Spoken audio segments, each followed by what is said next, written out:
नमस्कार दोस्तों, स्वागत है आपका आज के मुख्य समाचार में, जिसमें सबसे पहली बड़ी खबर में जिक्र बिहार के विधानसभा चुनाव का, जहां पर एलजेपी ने अकेले चुनाव लड़ने का ऐलान कर बिगाड़ा बीजेपी का गणित और उम्मीदवारों के नाम पर नए सिरे से करेगी विचार। इसी के साथ दूसरी बड़ी खबर में आपको बताएंगे कि बिहार विधानसभा चुनाव आरजेडी ने किया बड़ा ऐलान। प्रदेश अध्यक्ष जगदानंद सिंह और शिवानंद तिवारी के बेटे को मिलेगा टिकट।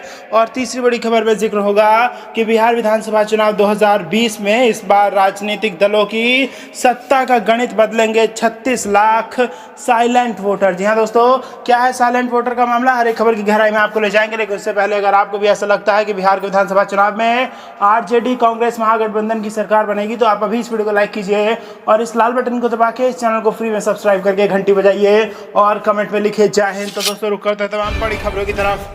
बिहार एलजेपी ने अकेले चुनाव लड़ने का ऐलान कर बिगाड़ा बीजेपी का गणित, उम्मीदवारों के नामों पर नए सिरे से विचार। जी हां दोस्तों, बिहार विधानसभा चुनाव की तैयारियों के बीच चिराग पासवान की लोक जनशक्ति पार्टी ने रविवार को एनडीए से अलग चुनाव मैदान में उतरने की घोषणा की। लोजपा के अकेले लड़ने के फैसले के बाद बीजेपी उम्मीदवारों के नामों पर नए सिरे से विचार किया जाएगा। बदले हुए जातीय समीकरणों के अनुसार उम्मीदवार तय होंगे। जानकारी के अनुसार भारतीय जनता पार्टी अब नई रणनीति के अनुसार उम्मीदवार तय करेगी। नए सिरे से उम्मीदवारों के नाम पर विचार करने के लिए बिहार बीजेपी नेताओं की आज दिल्ली में बैठक होगी। बीजेपी के राष्ट्रीय अध्यक्ष जेपी नड्डा बैठक करेंगे। बैठक आज सुबह 9 बजे जेपी नड्डा के आवास पर है। बैठक में सीटों, एलजेपी के अलग होने के बाद की स्थिति और चुनाव तैयारियों पर होगी चर्चा। एलजेपी के अलग लड़ने के ऐलान के बीच रविवार को प्रधानमंत्री नरेंद्र मोदी और पार्टी अध्यक्ष जेपी नड्डा की अध्यक्षता में केंद्रीय चुनाव समिति की बैठक हुई थी। कल हुई बैठक में बिहार में लड़ने वाले सभी सीटों पर चर्चा हुई। उम्मीदवारों के नामों की घोषणा जल्द होगी। बिहार में एनडीए में काफी दिनों से बढ़ती दरार आखिरकार खाई बनने की स्थिति में आ गई।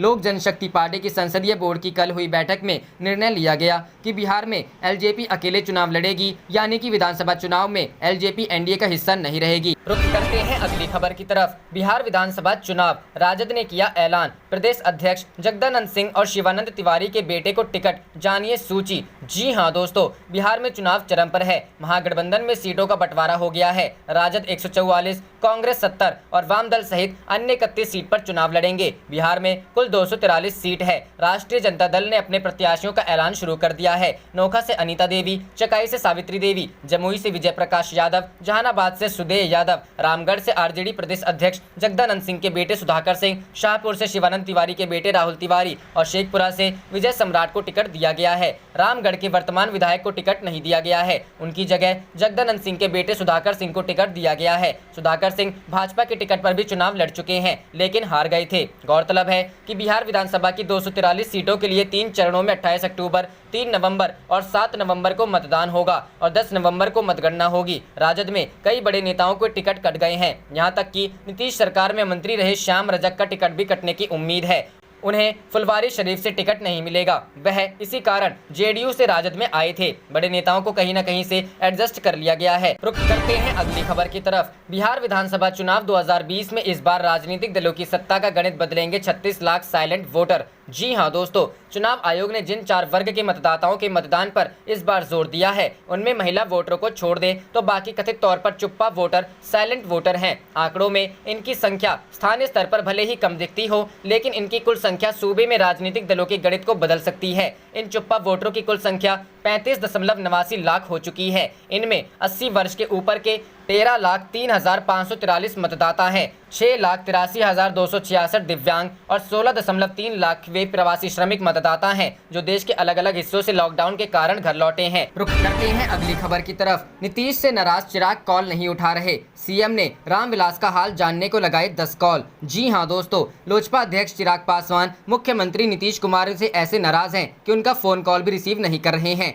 4 अक्टूबर को चिराग पासवान ने पिता व लोजपा के संस्थापक रामविलास पासवान की तबीयत के बारे में ट्वीट कर कहा था कि अचानक देर रात उनके दिल का ऑपरेशन करना पड़ा। जरूरत पड़ने पर संभवतः 1 हफ्ते बाद एक और ऑपरेशन कराना पड़ सकता है। इसके बाद सीएम नीतीश कुमार ने केंद्रीय मंत्री रामविलास पासवान की तबीयत के बारे में जानने के लिए चिराग को कम से कम 10 कॉल किए, मगर चिराग ने उनके कॉल रिसीव नहीं किए। बता दें कि रामविलास पासवान पिछले पखवाड़े से दिल्ली के अस्पताल में भर्ती हैं। दरअसल सीएम नीतीश कुमार से चिराग की नाराजगी एक दिन की नहीं है। वह हमेशा से मुख्यमंत्री नीतीश कुमार की सरकार और फोन पर मुख्यमंत्री से बात नहीं हो पाने को लेकर हमेशा असहज रहे हैं। बात उन दिनों की है जब नीतीश एनडीए से अलग थे। चिराग के संसदीय क्षेत्र जमुई के सरकारी अधिकारी उन्हें तरजीह नहीं देते थे। क्षेत्र के विकास से संबंधित बैठकों में भी अधिकारी नहीं आते थे। चिराग को बुरा लगता था, कुछ ना बिगाड़ पाने की व्यवस्था की वजह से कुछ बोल नहीं पाते थे। रुख करते हैं अगली खबर की तरफ। बिहार में लोजपा के एनडीए से अलग होकर चुनाव लड़ने से जानिए कैसे बढ़ेंगी नीतीश कुमार की दिक्कतें। जी हां दोस्तों, लोक जनशक्ति पार्टी ने अंततः बिहार चुनाव अकेले लड़ने का फैसला कल ले लिया। पार्टी ने साफ किया है कि चुनाव के बाद लोजपा के सभी विधायक भाजपा का समर्थन करेंगे। वैसे पार्टी अध्यक्ष चिराग पासवान पहले से कह रहे थे कि हमारा गठबंधन जेडीयू नहीं बल्कि भाजपा से है। हम बिहार चुनाव में प्रधानमंत्री नरेंद्र मोदी के साथ जाएंगे। चिराग ने बताया कि पार्टी ने तय किया है कि लोजपा मुख्यमंत्री नीतीश कुमार के नेतृत्व में चुनाव नहीं लड़ेगी। Party Bihar first Bihari first के नारे के साथ चुनाव मैदान में उतरेगी। पार्टी ने साफ किया है कि कई सीटों पर जेडीयू के साथ वैचारिक लड़ाई हो सकती है ताकि जनता खुद निर्णय कर सके। साफ है कि लोजपा जेडीयू के खिलाफ प्रत्याशी उतारेगी, पर पार्टी लगातार दोहरा रही है कि भाजपा के साथ उसका गठबंधन जारी रहेगा। लोजपा 143 सीट पर चुनाव लड़ने की बात शुरू से ही करती रही है। करते हैं अगली खबर की तरफ। मंडी सिस्टम में भी हैं कमियां, लेकिन सरकार सुधारने की बजाय खत्म करने में जुटी। राहुल गांधी। जी हां दोस्तों, कृषि कानून के खिलाफ कांग्रेस का विरोध प्रदर्शन जारी है। कांग्रेस नेता राहुल गांधी इस वक्त पंजाब में खेती बचाओ यात्रा की अगुवाई कर रहे हैं। सोमवार को संगरूर में रैली को संबोधित करते हुए राहुल गांधी ने कहा कि पिछले 6 साल में मोदी सरकार सिर्फ किसान और गरीबों पर ही वार कर रही है। राहुल गांधी बोले कि केंद्र सरकार की हर नीति सिर्फ 2-4 दोस्तों के लिए बनाई जाती है। पहले नोटबंदी कर दी, फिर जीएसटी लागू कर दिया। नोटबंदी से पूरा देश सड़कों पर आ गया। राहुल ने कहा कि अभी किसान मंडी में जाकर बात कर सकता है, लेकिन इन नए कानूनों के बाद किसान के पास वो रास्ता ही नहीं बचेगा। राहुल ने कहा कि मंडी सिस्टम में कमियां हैं, लेकिन इसे मजबूत करने की जरूरत है। किसानों के लिए काम करने की जरूरत है, लेकिन मोदी जी वो नहीं कर रहे हैं। वो इस पूरे सिस्टम को खत्म कर रहे हैं। जैसे नोटबंदी से गरीबों को चोट पहुंची, वैसे ही इन कानूनों से किसानों को नुकसान पहुंचाया जा रहा है। कांग्रेस नेता ने कहा कि मोदी सरकार को लगा था कि कोरोना की वजह से किसान विरोध नहीं करेगा, लेकिन किसान इस कानून के खिलाफ सड़कों पर उतरेगा और कांग्रेस पार्टी किसानों के साथ रहेगी। कांग्रेस नेता ने कहा कि मोदी सरकार ने आम लोगों के पैसों से अडानी अंबानी का कर्ज माफ कर दिया। मोदी सरकार के जीएसटी से सिर्फ अमीरों का फायदा हुआ, छोटा दुकानदार आज तक नहीं समझ पाया है। राहुल बोले कि पीएम मोदी सिर्फ अडानी अंबानी के लिए रास्ता साफ कर रहे हैं। अडानी अंबानी टीवी पर मोदी जी की मार्केटिंग करते हैं और मोदी जी उनके लिए रास्ता साफ करते हैं। कांग्रेस नेता ने कहा कि कोरोना संकट आया तो हमने कहा कि गरीबों को पैसा दीजिए, लेकिन सरकार ने नहीं सुना, लेकिन अमीर लोगों का कर्ज माफ कर दिया। रोजगार सिर्फ अडानी अंबानी नहीं पैदा करते हैं, बल्कि छोटे दुकानदार पैदा करते हैं। राहुल बोले कि आने वाले वक्त में देश में युवाओं को रोजगार मिल नहीं पाएंगे, क्योंकि अब वो सिस्टम ही खत्म कर दिया गया है। अब मोदी सरकार खाने के सिस्टम को खत्म कर रही है। राहुल ने कहा कि जब अभी कोरोना का संकट है तो फिर ये कृषि कानून लाने की जरूरत क्या थी। रुख करते हैं अगली खबर की तरफ। एसएसआर केस में शिवसेना ने एम्स की रिपोर्ट के आधार पर कंगना गुप्तेश्वर पांडे पर साधा निशाना। जी हां दोस्तों, फिल्म अभिनेता सुशांत सिंह राजपूत की मौत को लेकर जितने भी सवाल उठ रहे थे, अब वो सभी बेमतलब निकल रहे हैं। इस बीच आई एम्स की फॉरेंसिक रिपोर्ट में भी ये साफ हो गया है कि सुशांत सिंह राजपूत ने आत्महत्या ही की थी। इस मामले को लेकर बीजेपी और कंगना रनौत के निशाने पर रही शिवसेना अब हमलावर हो गई है। सुशांत की आत्महत्या के दोषियों को बचाने का आरोप झेल रही शिवसेना ने एम्स की रिपोर्ट को आधार बनाकर पार्टी के मुखपत्र सामना में लिखे एक लेख में न सिर्फ सुशांत के चरित्र पर सवाल उठाए हैं, बल्कि अभिनेत्री कंगना रनौत पर भी जमकर बरसे हैं। शिवसेना ने सामना में लिखते हुए सुशांत के मामले को राजनीतिक रंग लेने और बिहार के पूर्व डीजीपी गुप्तेश्वर पांडे के जेडीयू में शामिल होने को लेकर कटाक्ष किया है। इस लेख में गुप्तेश्वर पांडे पर सुशांत मामले का राजनीतिकरण करने का आरोप लगाया गया है। शिवसेना का कहना है कि बिहार चुनाव के लिए मामले का राजनीतिक इस्तेमाल हुआ। इसके लिए राज्य के पुलिस महानिदेशक गुप्तेश्वर को वर्दी में नचाया और आखिरकार यह महाशय नीतीश कुमार की पार्टी में शामिल हो गए,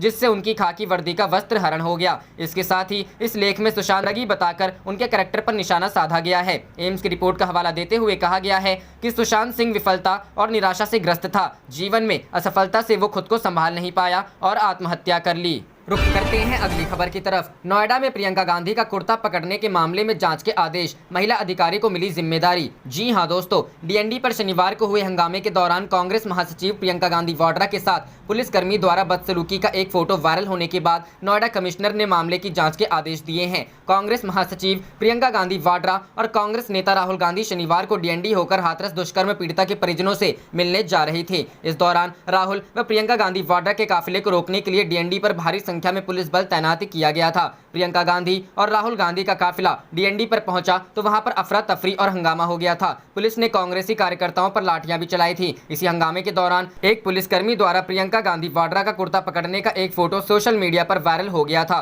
कमिश्नरेट पुलिस ने ट्विटर पर इस मामले पर खेद जताया है और इस मामले का संज्ञान लेते हुए सक्षम महिला पुलिस अधिकारी द्वारा जांच कराने के आदेश दिए हैं। एडीसीपी रणविजय सिंह ने बताया कि आला अधिकारियों के निर्देश के बाद कांग्रेस की राष्ट्रीय महासचिव प्रियंका गांधी से बदसलूकी मामले की जांच वरिष्ठ महिला अधिकारी करेंगी। यह भी संभावना हो सकता है कि उन्हें भीड़ से हटाने के क्रम से ऐसा हुआ हो। जांच के बाद स्थिति पूरी तरह से स्पष्ट होगी। रुख करते हैं अगली खबर की तरफ। डीके शिव कुमार पर एक्शन से भड़की कांग्रेस, कहा उपचुनाव से पहले येदियुरप्पा को बचाने में जुटी बीजेपी। जी हां दोस्तों, कर्नाटक में होने वाले उपचुनाव से ठीक पहले राजनीतिक हलचल बढ़ गई है। सोमवार को सीबीआई की टीम ने कांग्रेस के प्रदेश अध्यक्ष डीके शिव कुमार के घर पर छापेमारी की। सीबीआई के इस एक्शन से कांग्रेस आग बबूला है और केंद्र सरकार पर बदले की राजनीति करने का आरोप लगा रही है। कांग्रेस नेता रणदीप सुरजेवाला ने ट्वीट कर लिखा कि मोदी येदियुरप्पा की जोड़ी का अपनी कठपुतली सीबीआई के द्वारा डराने धमकाने का काम नहीं चलेगा। सीबीआई को इस वक्त येदियुरप्पा सरकार के भ्रष्टाचार की जांच करनी चाहिए। मोदी सरकार के इन हथकंडों के आगे कांग्रेस कार्यकर्ता नहीं झुकेंगे। ऐसे एक्शन से हम मजबूत ही होंगे। कि सीबीआई के द्वारा की गई छापेमारी फिर बड़े सवाल खड़े करती है। यहाँ की सरकार खुद ही भ्रष्टाचार के मामले में फंस रही है और चुनाव बिल्कुल नजदीक है। कांग्रेस सांसद गौरव गोगोई ने ट्वीट कर लिखा कि जैसे ही कर्नाटक में उपचुनाव नजदीक आए, बीजेपी और गृह मंत्री अपनी पुरानी ट्रिक पर वापस आ गए हैं और सीबीआई को रेड डालने के लिए भेज दिया है। आपको बता दें कि कर्नाटक कांग्रेस के अध्यक्ष डीके शिव कुमार और उनके सांसद भाई डीके सुरेश के 15 ठिकानों पर केंद्रीय अन्वेषण ब्यूरो ने सोमवार सुबह छापेमारी की। सीबीआई की टीम टोडालहल्ली, कनकपुरा और सदाशिव नगर में छापेमारी कर रही है। सीबीआई की यह छापेमारी कथित भ्रष्टाचार केस में चल रही है। गौरतलब है कि बिहार विधानसभा चुनाव से इतर देश के अलग अलग हिस्सों में 3 नवंबर को उपचुनाव होना है। इसमें कर्नाटक की भी कुछ सीटें शामिल हैं। रुख करते हैं अगली खबर की तरफ। कृषि कानून, विपक्ष में रहते वक्त भाजपा ने केंद्र के कानून को किया था खारिज, अब उसे ही हथियार बनाएगी कांग्रेस। जी हां दोस्तों, मोदी सरकार की ओर से बनाए गए 3 कृषि कानूनों के खिलाफ देशव्यापी विरोध प्रदर्शन के बीच कांग्रेस पार्टी द्वारा शासित राज्यों में इसके कानूनी तोड़ निकालने की कोशिश में जुटी है। कांग्रेस की अंतरिम अध्यक्ष सोनिया गांधी ने पिछले दिनों पार्टी द्वारा शासित राज्यों से कहा था कि वे अपने यहाँ केंद्र के कानून को खारिज करने के लिए नया कानून बनाएं। ऐसा करना संविधान के दायरे में है। अब पार्टी शासित राज्य इस उद्देश्य के लिए विधानसभा का विशेष सत्र बुलाने पर विचार कर रहे हैं। अखिल भारतीय कांग्रेस समिति की कानूनी टीम ने पिछले हफ्ते इस संबंध में एक कानून का मसौदा तैयार किया था। पार्टी के एक सूत्र ने कहा, कांग्रेस शासित राज्य केंद्र के कृषि कानूनों को निष्प्रभावी करने के लिए जल्द ही विधानसभा का सत्र बुलाएंगे।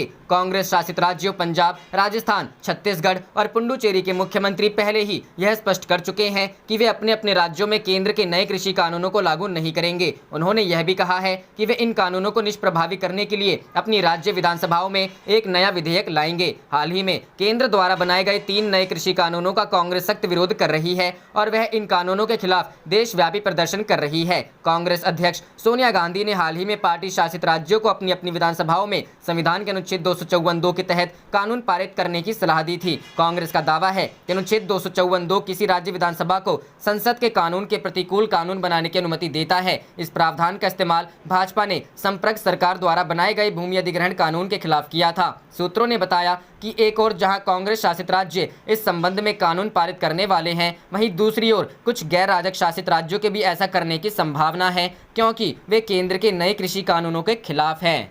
करते हैं अगली खबर की तरफ। बिहार चुनाव से पहले एनडीए में फूट, नीतीश के नेतृत्व में चुनाव नहीं लड़ेगी एलजेपी। जी हां दोस्तों, बिहार विधानसभा चुनाव के तारीखों का ऐलान हो चुका है और लेकिन एनडीए में घटक दलों के बीच सीटों का बंटवारा अब तक फाइनल नहीं हुआ है। लोक जनशक्ति पार्टी सीट बंटवारे को लेकर लगातार दबाव बना रही है, लेकिन उसे कामयाबी मिलती नहीं दिखी तो उसने एनडीए से अलग होने का फैसला ले लिया। अब पार्टी ने रविवार को मुख्यमंत्री नीतीश कुमार की अगुवाई में एनडीए के साथ मिलकर चुनाव नहीं लड़ने का फैसला लिया है। चुनाव से पहले एनडीए में फूट पड़ गई है। लोक जनशक्ति पार्टी ने रविवार को फैसला लिया है कि पार्टी एनडीए गठबंधन की ओर से नीतीश कुमार की अगुवाई में विधानसभा चुनाव नहीं लड़ेगी। Party Bihar first, Bihari first नारे के साथ चुनाव मैदान में उतरेगी। रुख करते हैं अगली खबर की तरफ। रामविलास पासवान से भी बड़े मौसम वैज्ञानिक निकले चिराग, नीतीश की हार देख पहले ही छोड़ दिया साथ। कांग्रेस। जी हां दोस्तों, लोजपा के द्वारा बिहार विधानसभा चुनाव में जेडीयू का साथ छोड़ने पर कांग्रेस ने सीएम नीतीश कुमार पर निशाना साधा है। कांग्रेस ने कहा है कि चिराग को पता है कि नीतीश कुमार की हार सुनिश्चित है।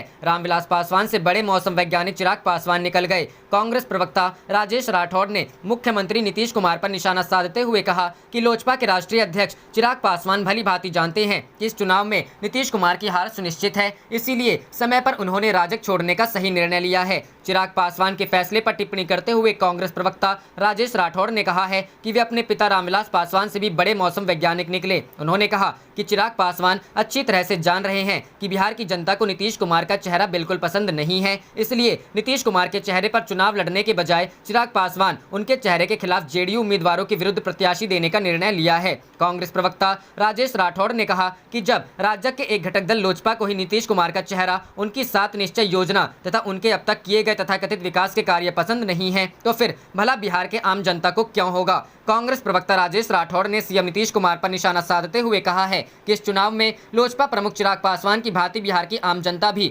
मुख्यमंत्री नीतीश कुमार के असली चेहरे को देख चुकी है। आज जिस प्रकार चिराग पासवान ने नीतीश कुमार का परित्याग किया है, इस चुनाव में उसी प्रकार बिहार की जनता भी नीतीश कुमार तथा उनकी पार्टी जेडीयू का पूरी तरह से परित्याग कर देगी। रुख करते हैं अगली खबर की तरफ। रामविलास की हालत नाजुक, चिराग ने किया भावुक ट्वीट, पीएम मोदी व अमित शाह ने जाना हाल। जी हां दोस्तों, लोक जनशक्ति पार्टी के संस्थापक रामविलास पासवान की हालत नाजुक है। अचानक तबियत बिगड़ जाने के कारण देर रात दिल्ली के एक अस्पताल में उनके दिल का ऑपरेशन करना पड़ा। पिता की तबियत खराब हो जाने के कारण एलजेपी अध्यक्ष चिराग पासवान को पार्टी के संसदीय बोर्ड की बैठक को स्थगित कर अस्पताल जाना पड़ा। एलजेपी संसदीय बोर्ड की बैठक अब आज होने जा रही है। इस बीच चिराग पासवान ने मुश्किल घड़ी में सहयोग के लिए साथ खड़े रहने के लिए सभी को धन्यवाद देते हुए भावुक ट्वीट किया। रुख करते हैं अगली खबर की तरफ। चुनावी रैलियों के लिए 47 खुले मैदान और 19 हॉल को किया चिन्हित। जी हां दोस्तों, बिहार विधानसभा चुनाव के लिए 47 खुले मैदान और 19 हॉल्स को जनसभाओं के लिए चिन्हित कर लिया गया है। पटना जिला प्रशासन ने राजनीतिक पार्टियों की ओर से की जाने वाली जनसभाएं करने के लिए इन जगहों की पहचान कर ली है।